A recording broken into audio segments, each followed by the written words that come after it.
Living abroad? Sure am. Moving abroad? Done it.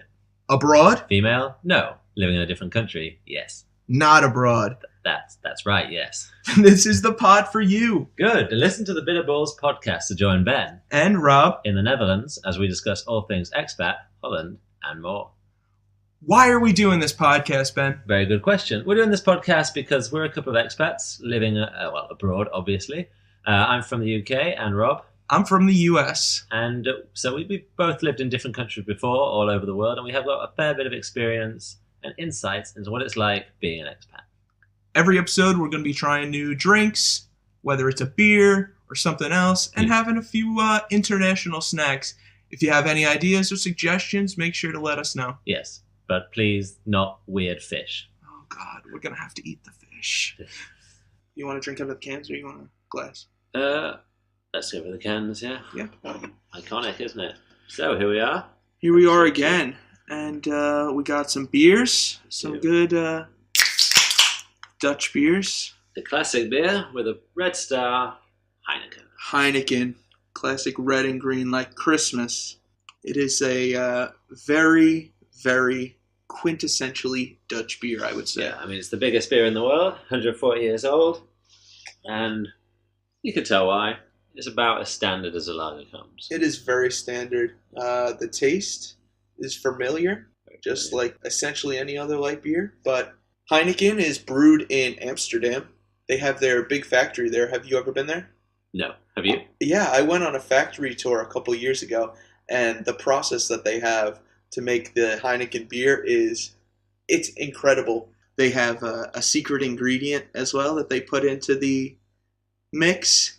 They keep it under lock and key, but I think some people have figured it out. Is it hops? It might be hops. Yeah, I thought so. It's a pretty good beer. You can't really knock a Heineken. You see it everywhere in the world. Apparently it tastes the same everywhere in the world. Does it? Nice little nugget for you there. I know a lot of beers that don't taste. That's very really true. If you good. had a Guinness anywhere but In Ireland. Yeah. You had a Guinness in Thailand. It's not going to taste like a Guinness. No. I think it's probably a lot easier with a light beer. Yeah, absolutely. To keep the taste. All right, so where should we start today? Well, we got to experience another holiday in the Netherlands. Molendag. Molendag. Molendag. What's a molen? A molen, for English speakers, is a mill. And when they talk about mills, they mean windmills.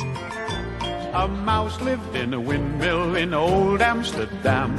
A windmill with a mouse in, and he wasn't grousing. He sang every morning, how lucky I am, living in a windmill in old Amsterdam. You know, until we went to the windmill, I had never put the term windmill, I'd never taken it apart like that. I didn't know what a windmill was for. I've never known what it did. Then when I was there, I realized it's a mill that uses wind. Yeah. It took me 28 years to work that out. Yeah. I was yesterday years old when I figured that out. Put the mill in windmill. Yeah, I've never put the two and two together. I never thought about a windmill. My entire life, I'd never once gone, what does a windmill do? Never needed to. So for the Dutch national holiday of Windmill Day, they open all the windmills up to... Some of the windmills. Most of the windmills. They open up to the public to check out how they operate and, learn a little history about them. Yeah. And we learned that there's actually a bunch of different types of windmills. And so the first windmill we went to was, in fact, closed. Closed. And the second windmill we went to was €5 entry. Yeah. So we don't know anything about those two. Just like Goldilocks, the third time was the charm. The third Molen was a lovely a sawmill. A sawmill, yeah. So they have sawmills, which, as the name entails, sawing wood. Yeah. They have polders, which pound grain and stuff to make flour. So wood, flour, and then they also have drainage windmills, which are used to reclaim the land in the Netherlands. It's not usually in the cities, but outside near the farming lands. I feel like they're going to have to reclaim a lot of land soon. Yeah, they have been. They've been adding... they need a whole lot of windmills. Yeah, of It's course. a whole load of Molen. A whole lot of Holy Molen. Molen. Holy Molen. Yeah. But we went to the sawmill, and there's nothing quite like watching a 4 kilogram wet log be hoisted out of the canal by wind. By wind. Yeah. And the faster the wind blew, the quicker this. What was it? 4,000? 4,000 kilos, yeah. 4,000 kilo 4 ton. log. Did I say 4 kilo? 4 ton wet log. It was massive. Yeah. Just being dragged. Like Yeah. like a little kid would drag his stick along the ground. It was very impressive. Just with the power of wind and a couple gears. I really wanted to sit on it. Yeah, well, there was one kid who almost got knocked over by it. Yeah, they were pretty lax with their health and safety in the area. Although I feel have like- noticed that in Holland in general. They Yeah. are very lax with their health and safety. The mill on the inside, like you were saying, in the U.S. we have something called OSHA, which is health and safety.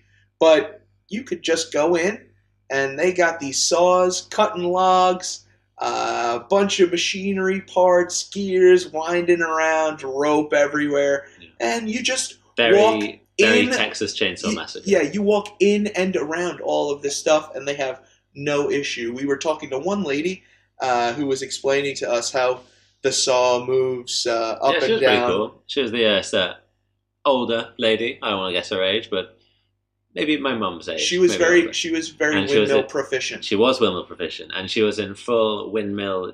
What do they call those? Garb, Yeah, some sort of not jumpsuit. Like Yeah, a essentially- blue Guantanamo Bay esque. Why don't I know the name for these? onesie. It Jump, it's wasn't a a jump, onesie. it's a jumpsuit. A Essentially. jumpsuit. A jumpsuit. Yeah. Yeah. It was in Like a working jumpsuit. operating the saws, pulling the levers, probably being more manly than I've ever attained in my life. She did say that you could sit on the log as it's going through the saw, which I feel like is not the best advice. I didn't sit on the log. No, but she did. She did sit on the log. She didn't go through the saw, and I think we're all glad for that. She was lovely. Yeah, she was lovely. Mm. But I don't think you would go through the saw. It's it is a fairly fast process when the wind's blowing, but when the wind stops, that saw blade comes to a screeching halt. Yeah, it really does. Slows right down at that point. Yeah, it was very interesting to see when you're inside of the windmill itself. Yeah. And the wind level changes, you can feel the whole building comes alive, and the gears are going, and the saw's going, and the faster the wind blows, the faster everything's moving. So you feel like the windmill itself is almost alive. I think you have just described the process of milling by wind there. Yeah. Pretty accurately, yeah. The wind goes fast, the mill goes fast. Yeah, we got to go up to the balcony deck. Yep. So we came up a couple sketchy ladders made out of wood. The kind that you find going up, but you feel like a cow going down. Yeah, definitely. You got to go down and backwards, and you got to do it very tentatively. Very tentatively. Yeah. We went out to the balcony and looked around. You could get to see the canal, the beautiful canal, the log getting pulled in, That was nice. and even the back of our friend's apartment. Yeah. Shout out to Gio. Shout out to I Gio. know. Perché ha vinto la 55esima Coppa dei Campioni. I complimenti anche di Carlo Rummenigge. Poi tanti giocatori dell'Inter vanno sotto i tifosi. Yeah, and that was Windmills. Good. That's one little bit of one tip. If you're in Holland, visit a windmill. Visit multiple types of windmills. Yeah, because apparently there is more than one type of windmill. They're all very interesting. I would guess so. And it's extremely Dutch. It is. It's about the most Dutch thing you can do. I just want to see one surrounded by a tulip field, and then I think That's, yeah. that's where you take the Eating a selfie. fish in a windmill, surrounded by a tulip field, drinking a Heineken, poured with what I would say is far too much foam on the top, but we'll not get into that. Maximum Dutch Maximum levels. Dutch, yeah. Yeah. If you see windmills in other countries now, Yeah. you're only going to see new windmills.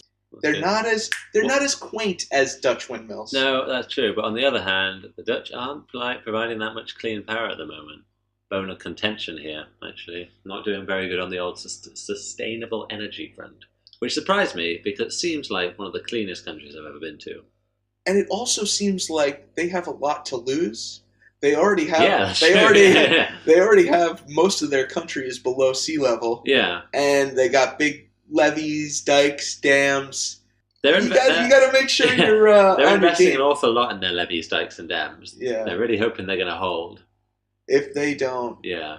I think people are going to have to start wearing At the end clogs of this again. podcast, and I think that'll be the biggest shame of all. Yeah.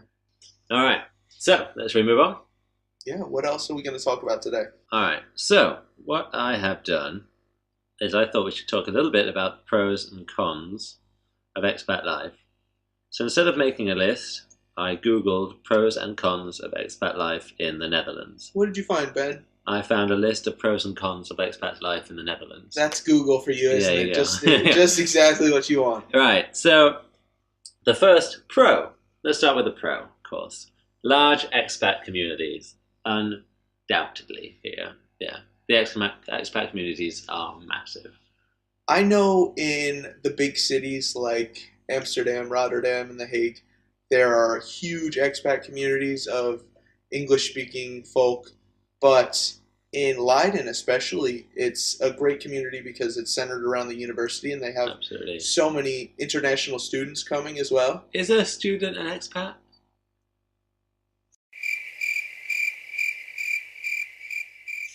I don't know if that's... No, I don't think it is. Well, it's basically the same thing. Foreigners living Yeah. in that country.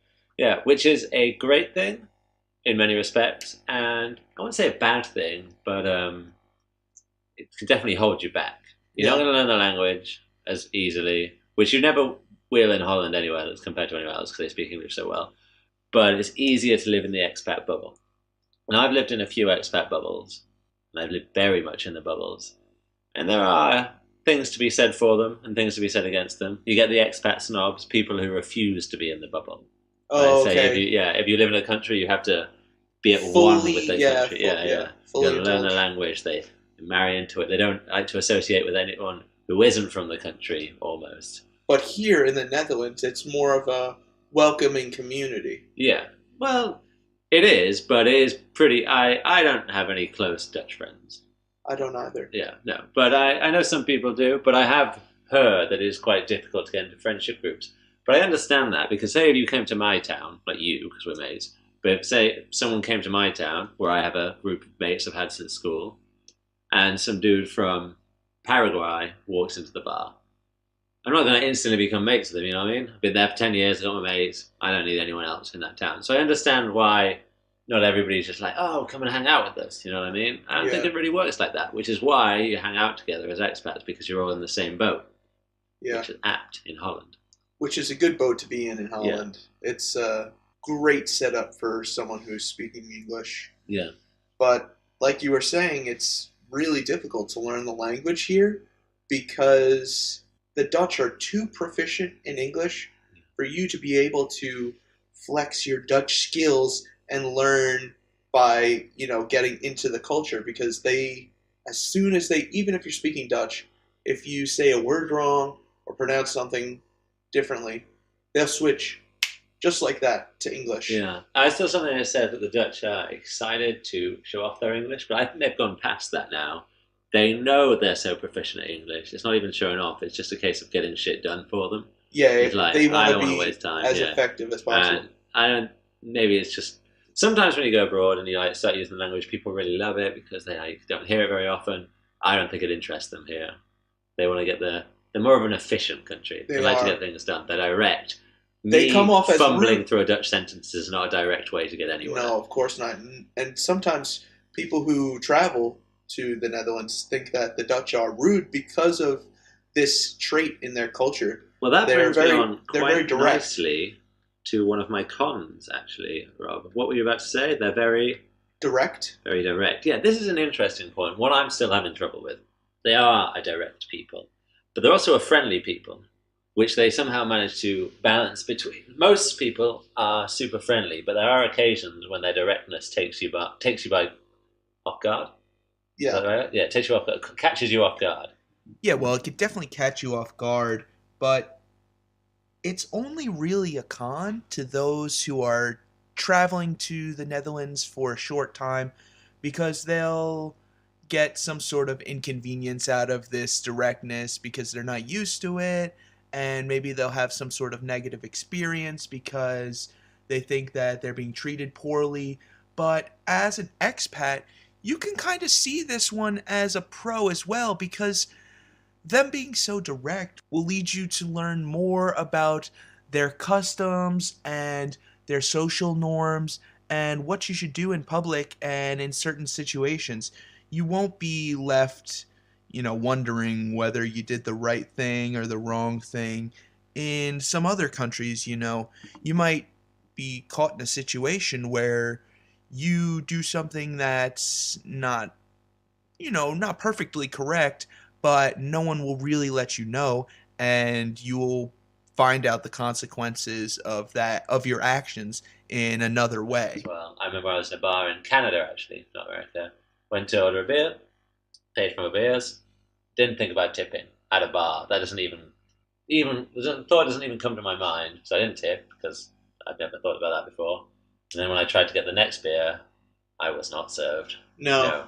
They didn't think very highly of you. No, they wouldn't. Just paying. Where do you stand on that, though? Like, do you think it's better to have a good standard wage or basic minimum wage, or live for tips? I think that you should definitely have a higher wage, because you shouldn't be a person like me or you going, in a restaurant, like if the service is great, like outstanding, then maybe you feel like you want to do this. But if you just go in, like, you know what you're going to get, you just get your stuff and you leave, you eat what you wanted to eat and you leave, you're in and out in like a half an hour, something quick. Why are you responsible for making sure that the person who works at the establishment you went to is fully compensated for their work? That should be the responsibility of the really, employer. You're the one feeling guilty. Yeah, exactly. And the employer gets to wash his hands and say, hey, this is legal. Yeah, and I've heard of situations like bartenders in New York earning hundreds, maybe even thousands of dollars a night in tips, which is just, for me, too much. I worked behind the bar at a pub. I earned around $10 an hour, I think, which is a fair wage for that job. But you shouldn't be getting thousands of dollars. Nothing against bartenders. They do a great job. Big fan of them. Thousands of dollars. If they're that good, they should be compensated that way. Yeah, if they're working in a very, like maybe one of those fancy cocktail bars. But if you're handing out bottles of beer, I don't think that quantifies the amount that you have to tip $1 every time. No, definitely That's a big not. tip. You know what I mean? Yeah, but here it's very much not the case. You tip if you want to, and I quite like that. Yeah. You aren't judged if you don't. I felt a lot of judgment in the States when I kept forgetting to tip. If you go to a nice restaurant and you pay, let's say you pay with like a credit card or something, and you leave without leaving a tip, they'll look at you like you're leaving without paying the bill. Have you ever done that? Or do you feel, as an American, so compelled to tip that isn't let it happen? It's why don't we have to tip in McDonald's? That's a good question. Yeah. It's a good question. I think the fact that the person's behind the counter. Yeah. Oh, is that what it is? No, what about a bartender? Exactly. Yeah. It's a good comparison. A bartender versus someone that works at McDonald's. I think the association with food, you think of tipping someone that's coming over to your table and serving you. It's because you wouldn't tip someone who works at a liquor store. Exactly. Yeah. Exactly. Yeah. And I think people think of it more like that. Whereas if you're in a bar, that's sort of a known. I suppose the slight difference is you've got the bartender all night. Yes. Or some of them, like he's serving you all night. Multiple times. Yeah. You want to start a rapport with the person, so that you can get drinks easily. Whereas you're not going to McDonald's and saying, I want some fries, and then not tipping, and then going back and say, can I have a Big Mac as well? Like, it's just you just go one time. And, in Texas, they have the seconds. The repeat order line. The drive-through line does a loop and then goes around again one last time. Just to pick up the extra fries. Yeah, exactly. The hot apple pie on the way out. The hot apple pie. Hotter than the sun. Hotter than the center of the sun. It doesn't wash with me, that. I'm from an area of England that's notoriously frugal. Yeah. So if I don't have to tip, well, I do tip when it's good service and when it's normal service, the 10% in a restaurant. You know what I mean? That's standard. But I'm not handing over £1 extra for each beer I have. That's far too much for me. Whatever drink you have, you're already paying way too much. Yeah. And now you're tipping as well. When I was in New York, we wanted to go to a dive bar. Because I wanted to go somewhere cheap. We found this one. It's probably more expensive. It was like, it was playing country music. honky tonk-esque, or pretended to be honky tonk. Like Nashville style. Yeah, exactly like that. So I got to the front of the queue. I don't know why. I know I was just getting 2 beers, but I turned to my mate and I said, "Oh, what beer do you want?" And then the woman behind the bar, she whips out this megaphone and she goes, "If you don't know what you want, get to the back of the fucking line." And I was like, I think that's when I realized it was one of those bars where they're mean to you. Yeah, I didn't like that either. That was customer service too far the other way. That's very edgy. I wasn't a fan of that. And so I just ordered the first 2 beers I could see and moved very quickly away from the bar and paid $9 per can for the privilege of it. Oh. Did you have to go to the back of the line? No, I ordered my beers really quickly after that. Yeah. I wasn't going to the back of the line. I didn't like being shouted at. You read the first word you saw. Yeah, I just said bud. Easy enough. Yeah. That was good. All right. Speaking of. Another beer? Mm-hmm. What other Dutch beer do we have today? Well, we've had now a Heineken. We've had Heineken. And So we had the Red Star with the green can. It's the Red Star with the green can. And now we have the other quintessential Dutch beer. You know, Amstel. The Amstel. You have the battle between, bars going down the high street. You got the Heineken side out one, Amstel sign out the other. Yeah. Going back and forth. If you order the wrong beer in the wrong bar, you're gonna get yelled at. Yeah. All right. Well, I never compared the two actually. Cheers. Heineken to Amstel. Wonder what the difference is. Minimal. I think you can taste the difference. There is a difference, clearly, but I would say that on a scale of beers, that's a 0.3%. Yeah, it's not that much of a change, but I think the Heineken has slightly less taste and is like a little smoother. It's a little more of an everyman beer. Yeah, it's a beer that you can drink a bunch of. Yeah. And it's just gonna stay smooth. This one has a little bit more, a little flavor to it. Tang. Let me take another sip. Yeah, it's definitely a sort of tang that differentiates the two. Yeah. Which do you think you like better? I like the Amstel. I prefer beer with a tang. You like the Amstel? Yeah. I think I'd rather have the Heineken if I were to drink more. If I was just going to have a meal. A session beer. Yeah. Heineken for session, Amstel for with your chicken. Yeah, if you had one bottle of Amstel and you had it with a meal or had it just the beer on its own, it's a nicer beer to sip, I think. Yeah, I'm with you. Yeah. If I'm in the park and I'm having a barbecue and I've got a cooler on ice, it's going to be Heineken. I think it would be Heineken. Yeah, I think that's a better outside beer. It's more of a summer beer. Yeah, it's more flowery in that sense. Yeah. All right. Okay. 1-0 to Heineken. 1-0 to Heineken. Yeah, I'll take your word for it. Okay. Shall we move on to our next section? Yeah. What are we going to talk about today? So what I want to do is we kind of almost did this a little bit. We had a comparison. I want to do a UK versus US versus Netherlands standoff. A Mexican standoff. A Mexican standoff. Yeah. A 3-way Mexican standoff. Menage a trois. Menage a trois. Yes. So we're going to compare 3 things. Me, I'm going to advocate for the UK thing. You're going to advocate for the US thing. We're going to bring in a Dutch thing. And then we're going to decide which is best. And we're going to try and be as unbiased as possible. Well, we can only try our hardest. Yeah. But, and I say try, loosely try. Try to be objective. Fervent patriotism might seep in. Oh, I'm sorry about that. yeah. It's going to be Trump v. May. I just, I hear a bald eagle screeching in the background. Flying an American flag. Yeah, but you hear that most nights when you go to sleep with your hand on your heart, right? Yeah. I wake up every morning and say the Pledge of Allegiance. Of course, yeah. In your red, blue. I can't remember. Red, white, and blue. Red, white, and blue. Red, white, and blue. I don't know anyone who says it other than red, white, and blue. Yeah. Blue, red, and white. Blue, white, red. White, blue, red. It's not as in my head as it you. It's red. It's red, white, and blue. Did you have to stand up in front of your flag in school and say the Pledge of Allegiance? Yeah. I went to public school. You had to. Didn't it feel a little bit culty? Oh, absolutely, but Yeah. it's patriotism. That's how they get the kids to sign up for the military when they're 16. yeah. Coming out And then of at high 16, school. Oh, that's when every they have day- careers day. Yeah, And exactly. you got the Marines. No, not the Marines. The SEAls are there. Yeah, or the Marines or the Army, the Navy, whoever, Yeah. signing kids up in high school. Mm. You know, so patriotic.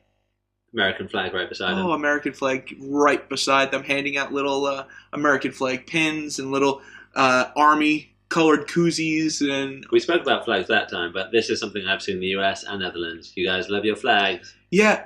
Nil qualms with the flag. Okay, Not so much. so let's talk about the flag. Yeah. In the U.S., we have the American flag Ooh. everywhere. All right, this will be So- our first US v UK VNL. Yeah, here we go. The flag. So in the U.S., we have the flags everywhere.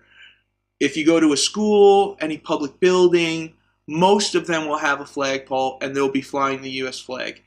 I think maybe it might be the most out of any country to fly a flag, but like independently, like people are proud to, you know, I have a flag outside my garage and I put up the American flag, and you just keep it there all year round. In the UK, Not so much. Well, obviously, there's a slight difference in the UK that we have 4 countries in the country. so you have England, Wales, 4 Scotland, Northern Ireland. flags. Wales and Scotland, they're into their flag. They're a bit more nationalistic. The problem with the English flag is, when you see an English flag now, unless it's the World Cup, then usually you associate it with a neo-Nazi group. Really, Not all the time. the- I might be exaggerating a little bit. But you just see them at EDL, English Defence League marches, where you got a bunch of skinheads who aren't the most friendly people. They've You know what I mean? adopted the white flag with the red cross. The, red, as the their St. own. George's Cross, yeah, absolutely. But the Union Jack, well, the Union Jack's now kind of aligned with Brexit, so that's not another fun one. So- But as a flag on its own, okay, let's look at each flag individually, and we'll Well, just try to decide whose is best. So, well, let's just keep talking about in the UK. You guys aren't independently. Well, let me not say the UK. Let me say England, because it's easier. Because it's the Union Jack is not really used. I feel like it would mostly be used in England. It would, but it technically Because Scottish- represents all 4 countries. Yeah, because Scottish and They- Wales are more into their. They now they might be kicking themselves because of Brexit, but they didn't vote to leave the UK, so they're still a part of it. Yeah. But the English flag, you don't see people flying it outside their house. Not Once a month, you might get that someone's house. not every And that day. dude would not be someone I want to hang out with. In the Netherlands, I feel like it's sort of right in between the two.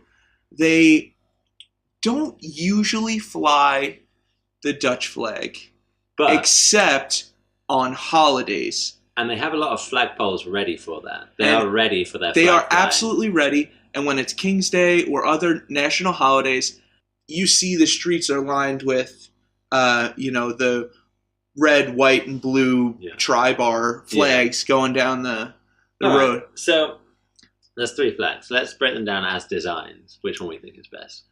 Got the US, the famous red and white stripes with the 50 white stars in the blue corner. Yeah. The Union Jack, which I believe is actually the wrong name, but we're going to call it that, which is the Yes. the cross on the blue and the white. Red, white, and Everyone blue, knows yeah. that one. And then the Netherlands, which is just the red, white, blue, blue, white, red. It is red, white, blue. Red, white, blue. All right, so I think for design, I'm going to say Netherlands is the worst. But I'm going to asterisk that, saying they've got the best colour of a country by all being excited about orange. That is a big factor, and that's Yeah. something I think we should add in at the end. It's a good comparison, seeing that we all have red, white, and blue in the flags. Being objective, I think the U.S. flag is beautiful. It's great design, but out of the best designs, I think the Union Jack might have it, due to the fact that when you look at it, it is a combination of the English cross, red cross, the Scottish blue, the white X on the blue, and Wales as well. Not And so they- much Wales, but I see your this, point, yeah. in It's this, got it Northern Ireland in there. yeah, and it symbolizes the union, the United Kingdom, like the union of these countries, and the symbol is like just how it looks. You see it everywhere, but it's such a good. I am with you. use. Here's where I think we are wrong. You're right. You've got the English flag, the red cross. The Scottish one, the white cross and the blue. And the Northern Irish one, which is like a red cross. And there's something in the middle, I'm not too sure. Here's where I think we slipped up. We have a flag with a dragon on it. And you didn't put the dragon on it. Wang a dragon in there. All right, so yeah. the official Bitterballs stance is that the Union Jack should have a dragon in the center of it, and then it would be the best flag. I think so. Not best in the world, but best of the three. Yeah, best of the three. Yeah. In defense of the Dutch flag. So the Dutch flag, as you know, is red, white, and blue, but it used to be orange, white, and blue. And they changed it because it had ties with, the House of Orange, and they wanted to do more of the Netherlands. I think orange is more Holland. Yeah. Like Holland unifies around the color orange, but the Netherlands as a country, it's the red, white, and blue. That flag, the way that it's designed with 3 bars horizontally, was the first flag in Europe to have that design. So every other flag that you see... Wait, horizontal or any other stripes? Horizontal. The horizontal ones. So what else is horizontal? Germany, yeah. All of these flags... I want to say Latvia. Yeah, the design... There's a couple. I can't remember all of them now, but the designs that are 3 bars across like that, the first one was the Netherlands. But here's where it falls down. If you look at it the wrong way around, you're like, uh-oh, France. Yeah. All right, so...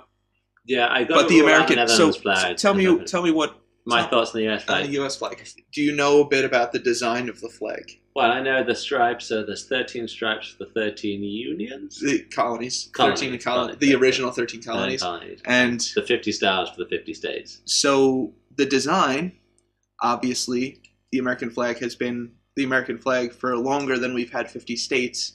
Yeah. Having a flag that is static in its 13 bars and in its blue rectangle in the corner as the design, and being adaptive to modify with the number of stars, in different patterns and stuff, but still being the same country, same flag, essentially. Do you think that adds any value to it? It did. Well, that it's modular? I couldn't say that the UK one does and the US doesn't. It's the same theme, isn't it? Each region having representation on the flag. Let's rank the UK flag, the English flag, the Netherlands flag, and the US flag. How would you rank those 4? Oh, I'm throwing English in here. Yeah, well. just because you're specifically England, and we can throw that in the mix as well. Well, I'm gonna go. It's hard for me with the UK flag at the moment because of Brexit, and it's hard for me with the US flag at the moment because of Trump. Yeah, so but you have to objectively, like we've said. Yeah, but I think the UK, I think it's a nice looking flag. I think it squeaks number 1. I'm going to leave US number 2, Netherlands number 3, England number 4. I would absolutely agree with you. Yeah? I would agree with you. All right, cheers. Yeah, cheers, absolutely. NL versus UK versus US versus England, in quotation marks. Done. Done and dusted. All right. Last bit. So, if you're moving to Leiden, you're going to need some Leidwijs. Oh, that's terrible. It's a good name. People will get it.